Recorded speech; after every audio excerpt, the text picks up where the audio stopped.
In market economies, certain goods, or more appropriately certain markets' equilibrium, this is quantity traded and price, generate a considerable influence on other markets' performance. Therefore, the entire economy's soundness depends, in part, on the proper functioning of these markets. This is one of the reasons why their study is called macroeconomics.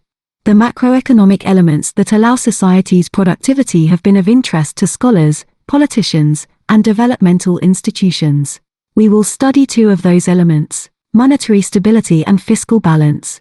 Monetary stability addresses the operation of the money market. Three key variables determine stability and good performance: inflation, the interest rate, and the exchange rate. Let's start with inflation.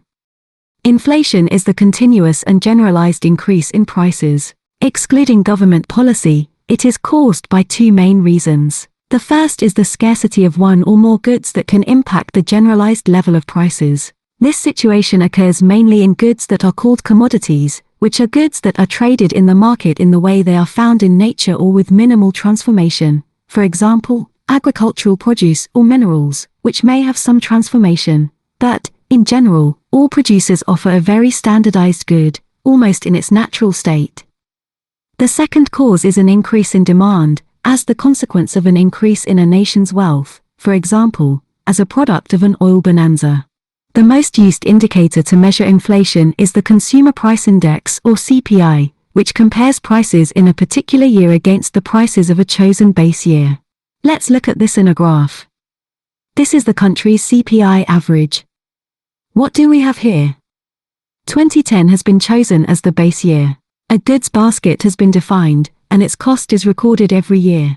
For example, in 1960, it cost 7% of what it was worth in 2010, and in 2017, 64% more than in the base year.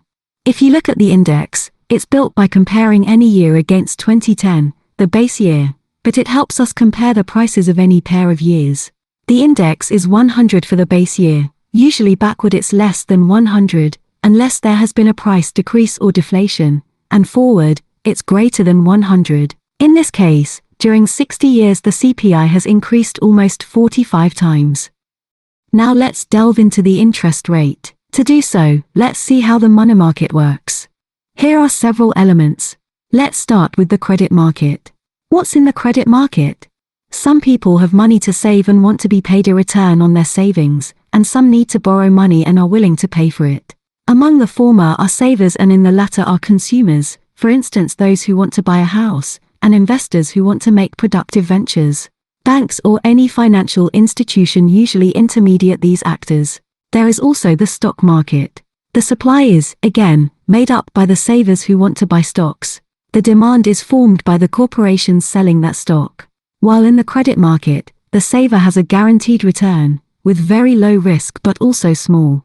In the stock market he won't have an assured profit because it depends on how the price of the shares varies, but it can be higher.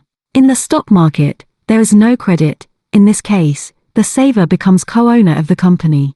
As in every market, an equilibrium price arises from the interaction between those who offer money and those who demand it, which is called the interest rate. There isn't an ideal interest rate, but it's better when it's stable. So what produces interest rate instability? First, the government, when it borrows money from the credit market. What else? International actors, global investors looking to get a quick profit. And the stock market also affects the interest rate. Let's see why.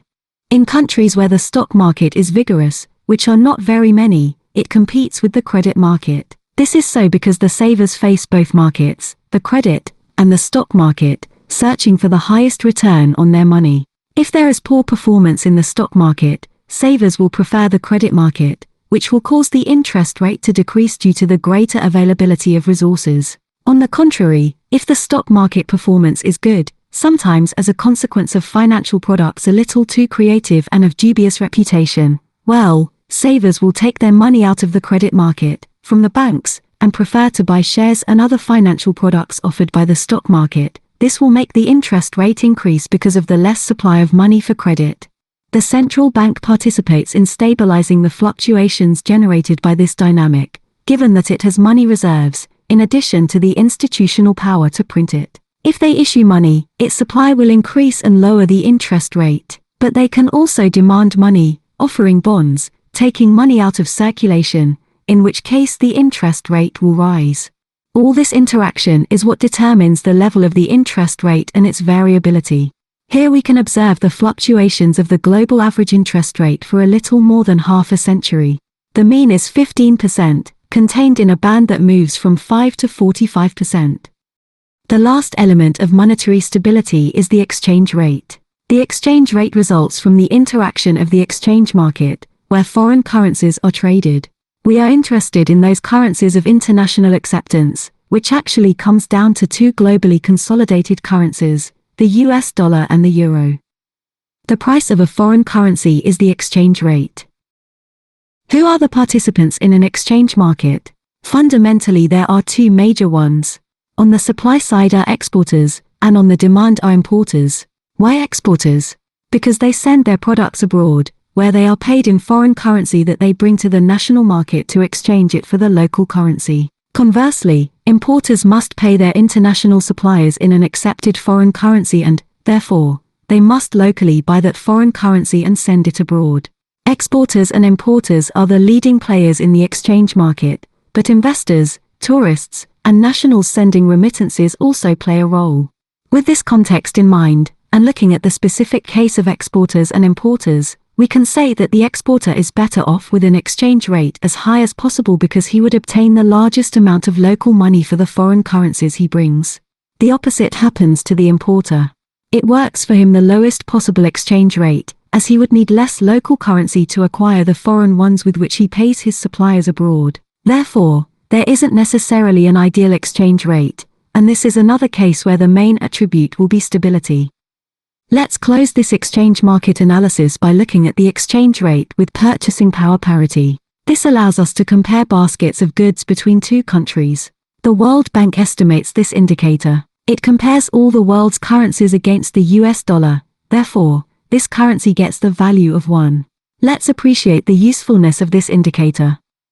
The country of our selection in which there is a greater difference between the nominal rate and the parity rate is Egypt. Whereas with the 2021 exchange rate, $1 cost 15.7 Egyptian pounds, but, in reality, things in Egypt are worth 28% of what they would cost in the United States. This means that when Egyptians arrive in the United States, with the exchange to dollars of their pounds, they can buy barely a fourth of what they would buy in Egypt.